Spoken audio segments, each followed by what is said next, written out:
He had a voice that filled arenas, but somehow, it had forgotten how to feel.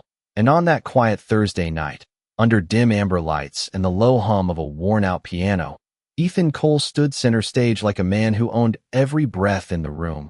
Polished, perfect, untouchable, while the scent of stale whiskey and old wood drifted through the air like a memory no one wanted to claim.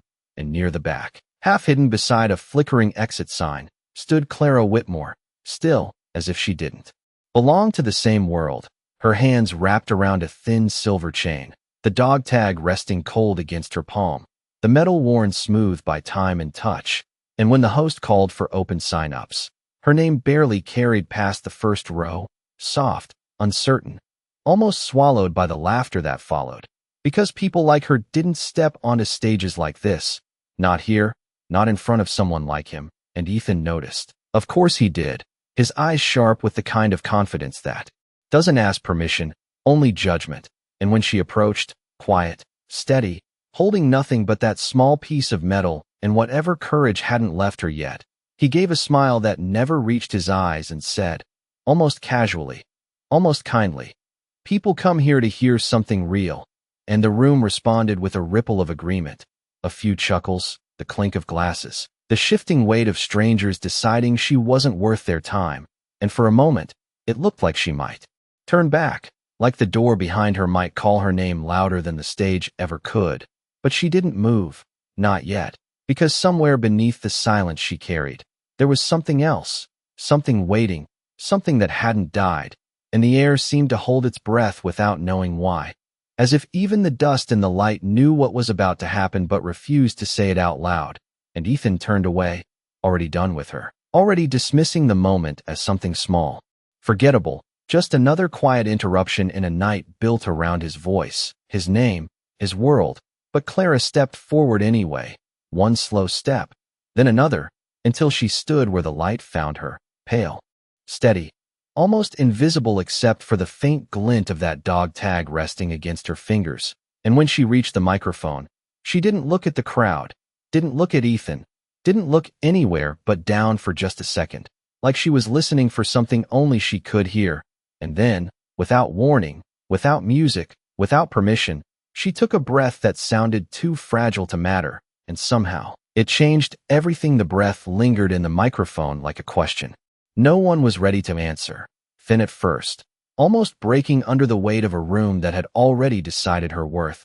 And somewhere near the bar a glass tapped softly against wood, a careless sound that seemed too loud in the sudden quiet. Because even the laughter had begun to fade, not out of respect, but out of curiosity, the kind that leans forward just enough to see if something will fall apart. And Clara's voice trembled as it found its way into the air, not polished, not practiced. Just real, carrying a softness that felt out of place against the low buzz of neon lights and murmured conversations. And for a second, it faltered, dipping like it might disappear entirely, and a few people shifted in their seats, ready to turn away, ready to forget her before she even began. And Ethan, halfway to the side of the stage, let out a quiet breath of dismissal, his hand brushing against the polished surface of the piano, as if to steady himself in a world he controlled. But then, something changed, subtle, almost invisible, the kind of shift you feel before you understand it, as Clara's fingers tightened around the dog tag and the faintest metallic click slipped into the silence, small, sharp, like a memory being unlocked, and her next note rose differently, deeper, carrying a weight that had not been there before, and it did not reach for perfection, it reached for something else entirely, something that did not need approval, something that had lived too long in silence to stay hidden, and the room felt it before it understood it. The way a storm announces itself not with thunder, but with pressure, and the conversation stopped, not all at once, but one by one, like lights going out in a distant building, until there was only her voice, steady now, unfolding slowly, each word placed with care, not to impress, but to remember. And a man near the front straightened in his chair, his expression shifting as if he had heard something familiar in the way she held a note, just a second longer than expected, and another turned his head, eyes narrowing, searching his own memory for a place where that sound belonged. And Ethan paused, just for a moment, his back still turned, but his steps no longer moving, because something in that voice refused to be ignored, not loud, not demanding, but undeniable, like a truth that does not raise its voice. And Clara did not look up, did not acknowledge the silence she was creating, because she was no longer singing for them. She was singing for someone who was not in the room, someone carried in the cold weight of metal resting against her skin. And as her voice rose again, fuller now, carrying both ache and warmth in the same breath, the air itself seemed to hold still, and the room, once restless and loud, found itself listening without knowing when it had made that choice. The note did not end where it should have. It lingered, stretching into the quiet like a thread pulled from something fragile yet unbreakable. And in that suspended second, the room shifted completely, not with noise, but with absence, because no one dared to fill the space she was creating. And Clara's voice moved forward, no longer searching, no longer unsure, but anchored in something deeper than confidence, something that did not belong to this stage or these people.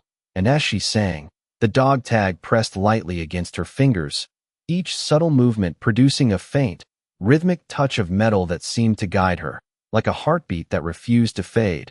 And a man seated near the front, his jacket marked with the quiet symbols of service, inhaled sharply as recognition settled into his expression, his eyes glistening as if he had been pulled somewhere far from this dim room, somewhere with open skies and echoes of promises made under weight and silence. And another beside him leaned closer, whispering something that was not meant for the crowd, but the words carried just enough to ripple outward. I know that melody. And the air tightened, not with tension, but with something heavier, something sacred.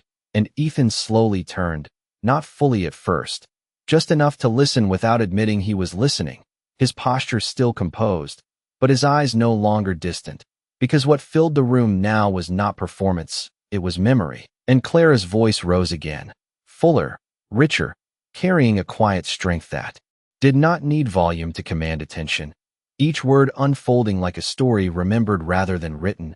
And the imperfections in her tone did not weaken it.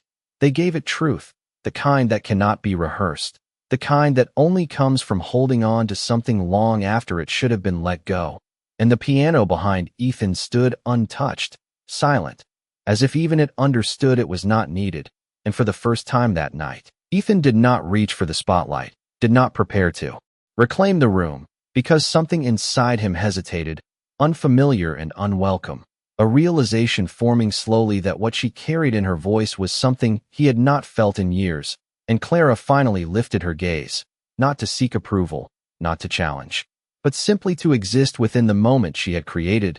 And her eyes, steady and clear, held no trace of fear now, only presence, only truth. And as the final phrase approached, it did not rush, it did not climb toward spectacle, it softened, drawing the room inward instead of pushing outward, until even the smallest sound, the shifting of a chair, the quiet exhale of breath, felt too loud to belong.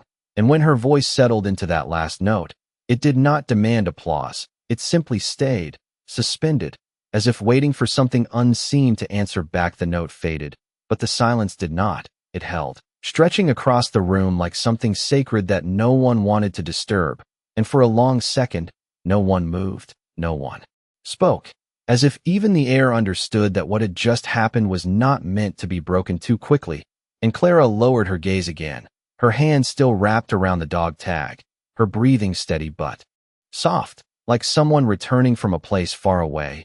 And in the front row, the man who had recognized the melody slowly rose to his feet, not in applause, not yet, but in something closer to respect, his posture straight, his eyes fixed on her with a quiet understanding that did not need words. And one by one, others followed, not all, but enough that the shift could be felt, a ripple of acknowledgement moving through the room. And somewhere near the back, a chair scraped lightly against the floor, too loud in the fragile stillness. And then, finally, a single pair of hands came together, slow, deliberate, the sound sharp and clear, and it broke the silence just enough for the rest to follow. Not erupting, not overwhelming, but building, steady, sincere, until the room was filled with something that felt less like applause and more like recognition. And Ethan stood frozen at the edge of the stage, his hand still resting against the piano, But now it was not steady, not certain. Because the world he had walked into that night, the one shaped by control and expectation, had shifted beneath him without warning, and he looked at her, really looked this time, not as an interruption, not as a mistake, but as something he had completely failed to see. And the realization did not come all at once. It arrived slowly, uncomfortable, settling into him like a truth he could not ignore. That what she had given in those few minutes was something he could not replicate, not with training, not with fame, not with 1,000 perfect performances, and the weight of that understanding pressed quietly against his chest, unfamiliar and uninvited. And Clara did not acknowledge the applause, did not lift her head to receive it, because it was never meant for her in the way they thought. It belonged somewhere else, somewhere beyond the walls of that room. And as the sound grew, then softened, then settled again, she took a small step back from the microphone, her fingers brushing once more against the cool surface of the dog tag, as if confirming that it was still there, still real, and she turned slightly, not toward the exit, not yet, but just enough to break the moment, and in that subtle movement, something shifted again, because the room understood, without being told, that whatever had just been given was not meant to be held onto. And Ethan took a step forward, almost without realizing it. His voice caught somewhere between instinct and hesitation, but no words came, only the quiet awareness that for the first time in years, he did not know what to say. And the stage, once his, no longer felt like it belonged to him at all. The applause did not explode. It lingered, steady and uneven, like a room learning how to feel something it had forgotten. And Clara stepped away from the microphone as if the moment had already passed for her. Her shoulders relaxed, her gaze lowered once more, and the light that had found her began to lose its hold as she moved toward the edge of the stage, not hurried, not hesitant, just certain, and the faint sound of the dog tag brushed softly against her hand again. A quiet reminder that whatever had happened here was never meant to stay.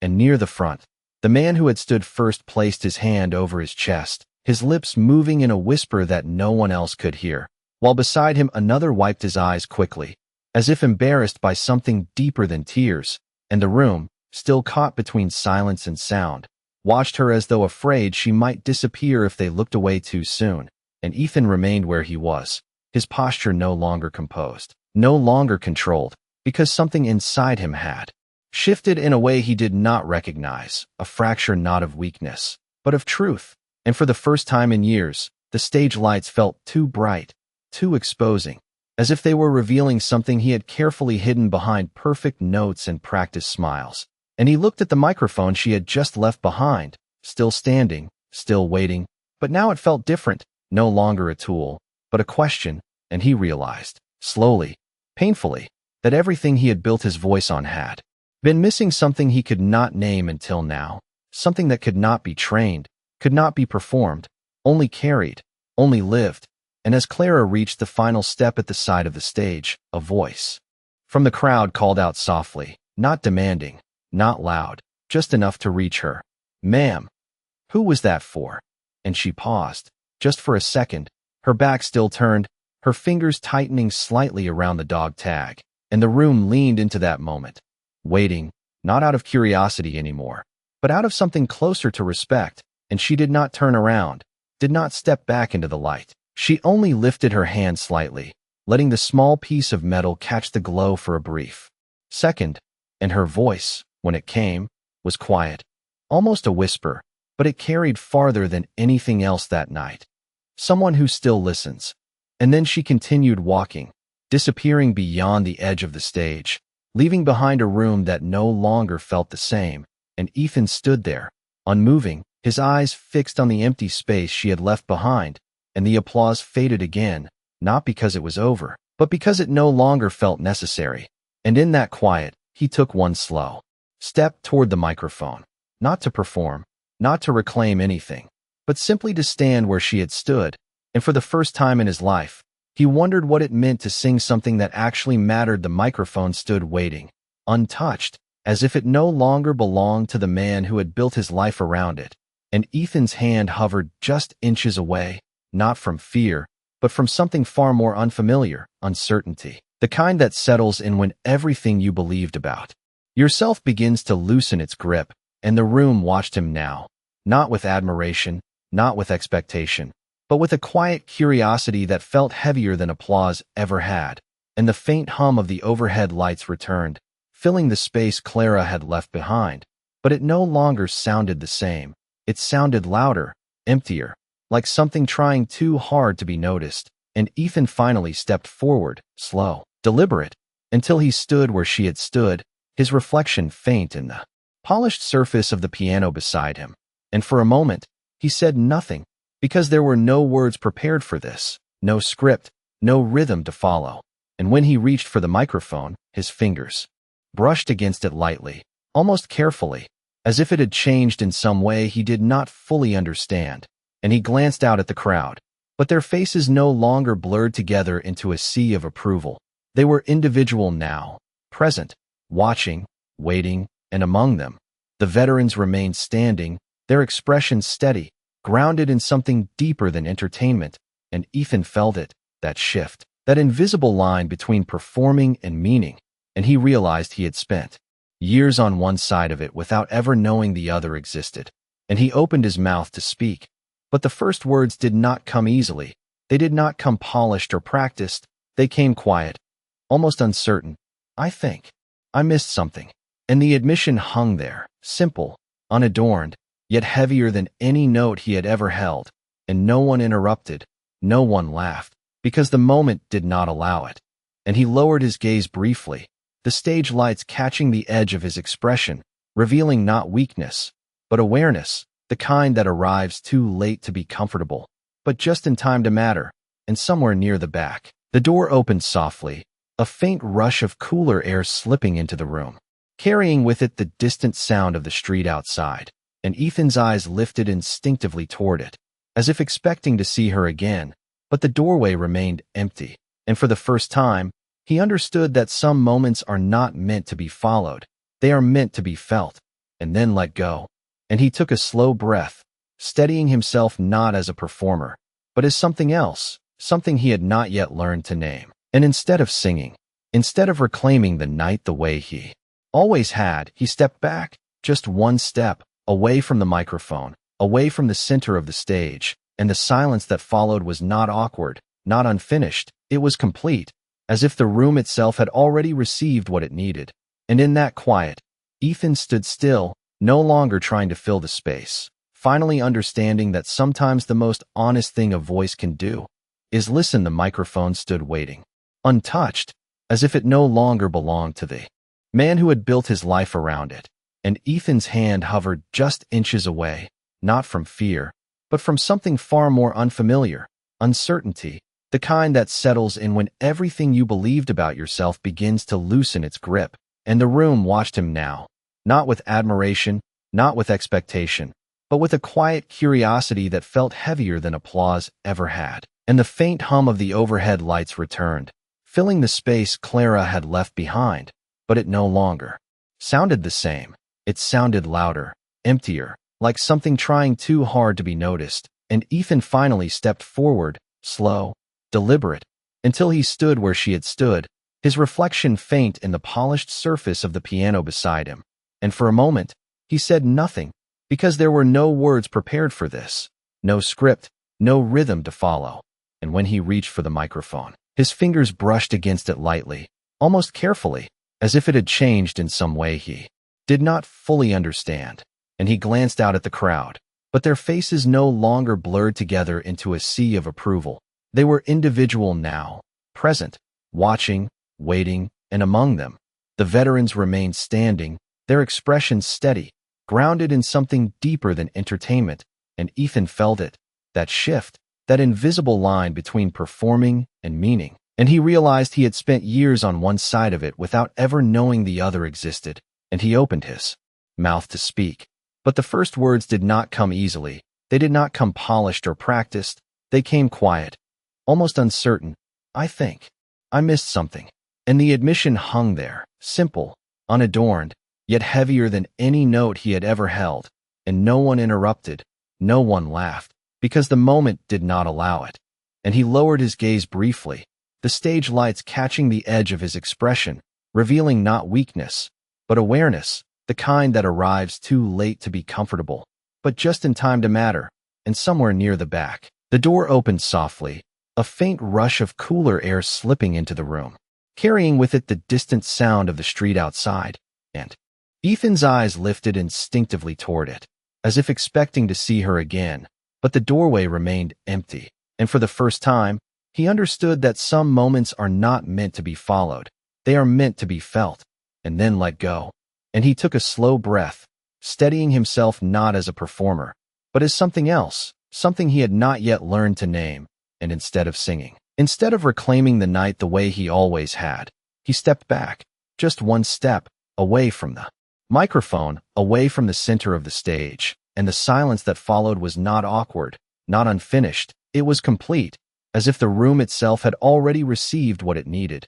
And in that quiet, Ethan stood still, no longer trying to fill the space, finally understanding that sometimes the most honest thing a voice can do is listen. The question did not leave him. It lingered beneath the surface of every sound that slowly returned to the room, and even as the low murmur of voices began to rebuild, Ethan remained still, anchored in a space that no longer belonged to performance. And across the room, someone dimmed the lights slightly, not out of intention, but instinct, as if brightness no longer matched what had settled into the air, and the stage, once the center of everything, now felt like a quiet island surrounded by people who had seen something they could not quite explain. And Ethan opened his eyes again, not searching this time, but observing, and his gaze fell once more on the front row, where the veterans still lingered, not speaking much, not moving quickly, each of them carrying that same distant look, like they had been taken somewhere and were still finding their way back. And one of them, an older man with silver at his temples, slowly stood and walked toward the stage, his steps steady but unhurried, and he stopped just short of the edge, looking up not with admiration, but with something gentler, something that felt like recognition.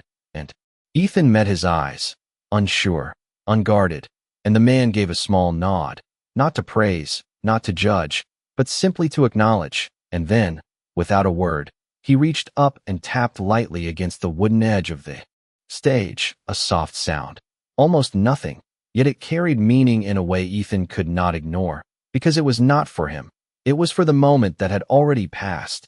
And as the man turned away, returning to his seat, Ethan felt something settle deeper inside him, not clarity, not resolution, but direction, the faint beginning of something that did not need to be understood all at once. And behind him, the microphone still stood in quiet patience, but now it felt different, not like a demand, but like an invitation. And slowly, almost carefully, Ethan stepped back toward it, not with the confidence he once carried, but with something quieter, something earned in silence. And when he reached it, he did not grab it, did not command it.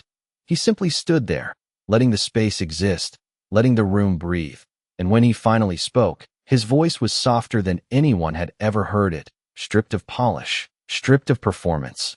"I used to think this was about being heard," he said, the words falling gently into the quiet. "But I think it is about remembering why you speak at all." And no one interrupted, because the truth in his voice did not ask for agreement. It simply existed, and somewhere beyond the walls, the faint sound of a passing car drifted through the open door, a reminder that the world outside had not stopped, even if something inside this room had. And Ethan paused, his eyes lowering for just a moment, as if listening for something deeper than sound. And then he stepped back again, leaving the microphone untouched once more, because for the first time, he understood that not every silence needs to be filled, and not every voice needs to rise. And in that quiet, something unseen shifted again, not in the room, but in him. The room did not return to what it had been. It moved forward, but differently, like a place that had learned something it could not unlearn. And the soft conversations that filled the air now carried a weight beneath them, quieter, more thoughtful, as if every voice had been gently lowered by something unseen. And Ethan remained near the microphone, but no longer at its center. His presence shifted from command to awareness, and for a while, he said nothing more, because the silence had already said enough. And across the room, people began to settle back into their seats, but not in the same way they had before, their posture more grounded, their attention no longer scattered. and near the front, the older veteran who had approached the stage earlier leaned forward slightly, resting his elbows on his knees, his gaze fixed on the empty space Clara had left behind. And after a moment, he spoke quietly to the man beside him, his voice low but steady. "That was not just a song." And the other man nodded, his eyes still distant. "No, it was not." And their words did not travel far, but they did not need to, because the truth in them had already settled into the room, and Ethan heard them, not clearly, not every word, but enough to understand that whatever had happened tonight had reached deeper than performance, deeper than skill. And he felt it again, that quiet shift inside him, not dramatic, not overwhelming, but steady, like a door opening slowly to a space he had never entered. And he turned slightly, his gaze moving once more toward the open doorway, where the night waited just beyond the threshold, cool and still, untouched by what had happened inside. And for a moment, he imagined her out there, walking beneath the streetlights, her steps quiet, her presence already blending back into the world. And he realized something then, something simple and undeniable, that she had not come here to be seen. She had come here to remember. And somehow, in doing that, she had forced everyone else to remember something too, something they had forgotten or ignored or buried beneath noise. And the weight of that realization settled into him with a calm certainty. And he looked back at the microphone, still standing where it had always stood, unchanged, and yet everything about it felt different now. And he stepped toward it again, not to perform, but to understand. And when he reached it, he placed his hand lightly against it, not gripping, not claiming, just touching, as if testing whether it still belonged to him. And this time, when he spoke, there was no hesitation, only honesty. "I think I have been singing to be heard," he said quietly, his voice steady but unguarded. "But I have never really asked who needed to hear it." And the words settled into the room without resistance, because they were not trying to impress, they were trying to mean something. And a few people nodded subtly, not in agreement, but in recognition, and Ethan lowered his hand, stepping back once more, allowing the silence to return, not as emptiness, but as something full, something complete. And in that quiet, he finally understood that the stage had never been about standing in the light. It had always been about what you carry into it, and what you leave behind when you walk away. The understanding did not arrive like a revelation. It settled slowly, like dust in the quiet after something important has passed. And Ethan stood there, no longer searching for the next note, no longer reaching for the familiar rhythm that had once guided every movement of his voice, because something inside him had changed direction, subtle but undeniable. And across the room, the conversations continued in low tones, but they did not drift far. They circled back, again and again, to the space where Clara had stood, as if her absence had become the center of everything. And near the bar, a woman who had laughed earlier now sat still, her glass untouched, her gaze lowered, lost in thought she had not expected to carry home. And a man beside her leaned closer, speaking quietly. "I have heard better voices," he said, almost defensively, but his companion shook his head slowly. "No, you have not heard something like that." And the distinction lingered between them, because it was not about sound, it was about meaning. And Ethan heard enough to understand, not fully, but enough. And he let the words pass through him without resistance, because for once, he was not trying to measure himself against them, not trying to reclaim something that had slipped beyond his reach. And instead, he stepped down from the stage, one careful step at a time, the wooden floor beneath his feet creaking softly, grounding him in a way the spotlight never had. And as he moved through the edge of the room, people shifted slightly, not making space out of recognition, but out of respect for the quiet he carried now. And he paused near the front row, just for a moment, his eyes meeting those of the older veteran again. And there was no exchange of words, none were needed, only a brief nod, steady and mutual, as if something unspoken had been understood on both sides. And then Ethan continued walking, not toward the door immediately, but along the edge of the room, taking in details he had ignored before. The worn grain of the tables, the soft hum of the lights, the faint scent of coffee and wood that had always been there, but never noticed. And each step felt different, not heavy, not uncertain, just aware. And when he finally reached the doorway, He stopped, the cool night air brushing lightly against his face, carrying with it the distant sound of traffic and the quiet rhythm of a world that had not paused for any of this. And he looked out into the street, half expecting to see her, not because he needed to find her, but because something in him wanted to understand what she had carried so effortlessly. But the sidewalk was empty, the streetlight steady, and the moment passed without answer, and Ethan did not follow, did not step into the night, because he understood now that what mattered was not where she had gone, but what she had left behind. And slowly, he turned back toward the room, toward the stage that no longer felt like a place to stand above others, but a place to stand with something real. And as he took a breath, steady and quiet, he realized that for the first time in years, he was not thinking about how to sing. He was thinking about why he stood at the threshold between the quiet room and the quiet street.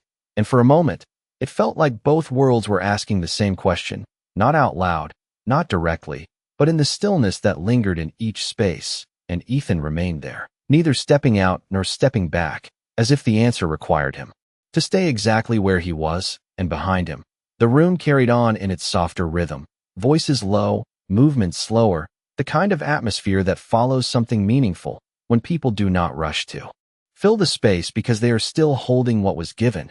And he turned his head slightly, glancing once more at the stage, at the microphone standing alone under the dimmed lights, and it no longer called to him the way it used to. It no longer promised control or recognition. It offered something else now, something quieter, something honest, and he walked back in, not with purpose, but with presence, each step measured not by where he was going, but by what he was beginning to understand. And as he reached the center of the room, a faint sound caught his attention, subtle, almost lost beneath the hum of conversation, a soft metallic tap, and his gaze shifted toward the front row where the older veteran still sat, his hand resting loosely over his dog tag, the chain glinting faintly in the light. And for a second, the sound echoed something from earlier, something small yet unforgettable, and Ethan paused, the memory aligning in a way that felt less like coincidence and more like clarity, because it was not just the voice that had filled the room, it was what had anchored it, what had carried it beyond sound into something lasting.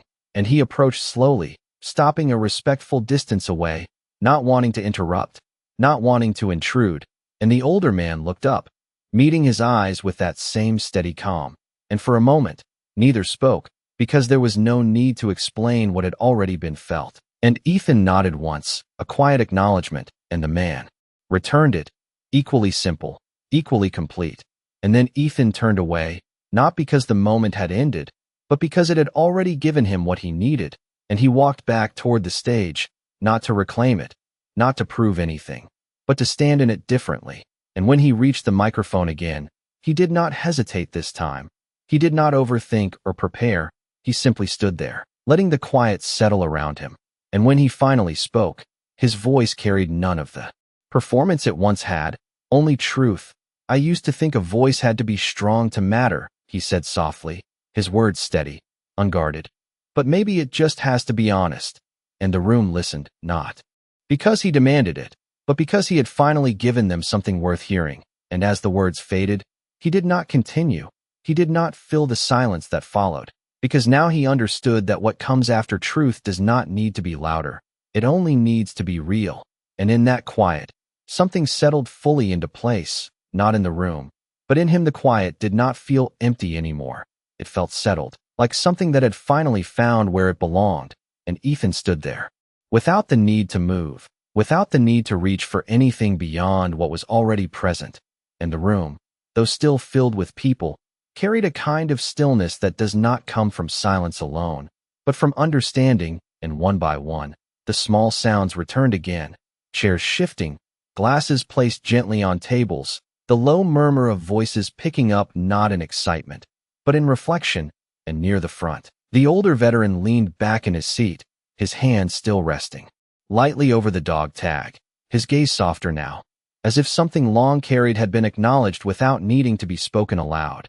And Ethan noticed that too, the way a person can change without movement, the way presence alone can hold meaning.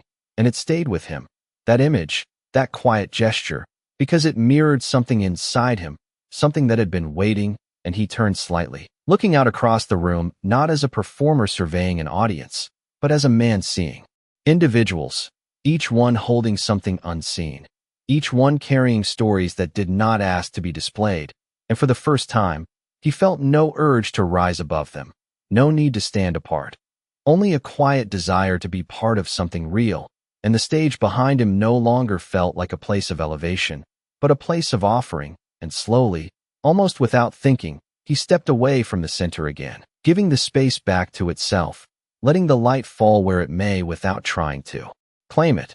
And as he moved, a faint breeze drifted in from the open doorway, brushing across the room with a softness that carried the scent of night air, clean and distant, and it reminded him of something simple, something steady, the way the world continues without asking for attention, the way meaning exists even when no one is watching. And he paused for just a moment, letting that feeling settle fully, not rushing past it, not trying to define it, because some things lose their truth when you try to name them too quickly.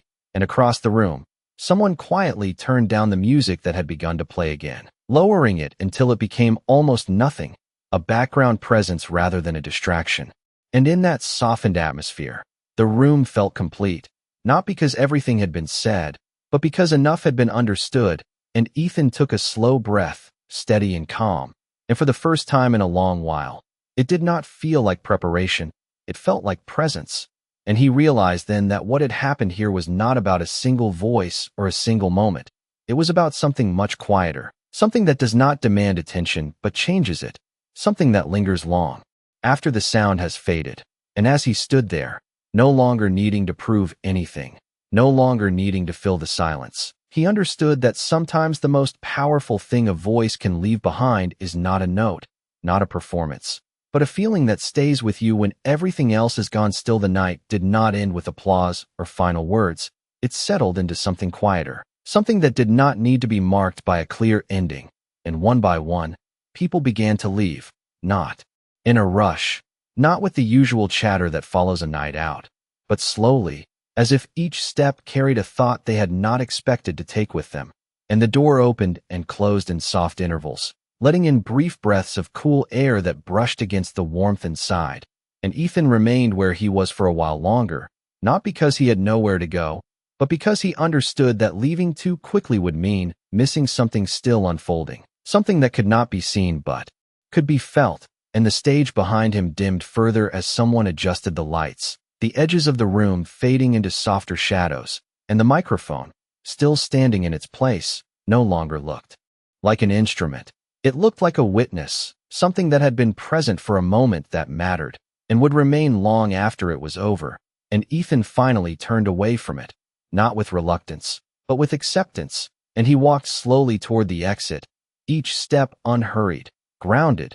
And when he reached the door, he paused, not out of habit, but out of awareness, and he stepped outside into the cool night, the air crisp, carrying the distant hum of passing cars and the faint glow of streetlights stretching down the quiet road. And for a moment, he stood there, looking out, not searching, not expecting to find her, but simply acknowledging that she had been there, that what she carried had passed through this place and left something behind.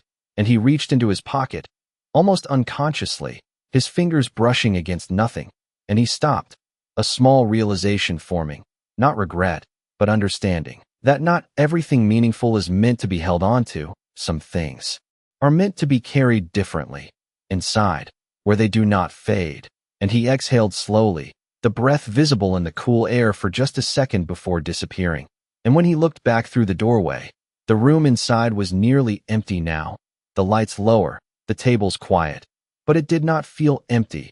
It felt complete, as if something had been given and received without needing to be named. And Ethan gave a small nod, not to anyone in particular, but to the moment itself. And then he turned back toward the street, taking his first step forward into a path that no longer felt familiar, but no longer needed to be. And somewhere behind him, the door closed softly, not as an ending, but as a gentle pause. And the night carried on, steady, quiet, unchanged, except for one thing, a voice that had finally learned that it was never about being heard. It was about being true, and sometimes That is enough to change everything without ever asking for anything in return.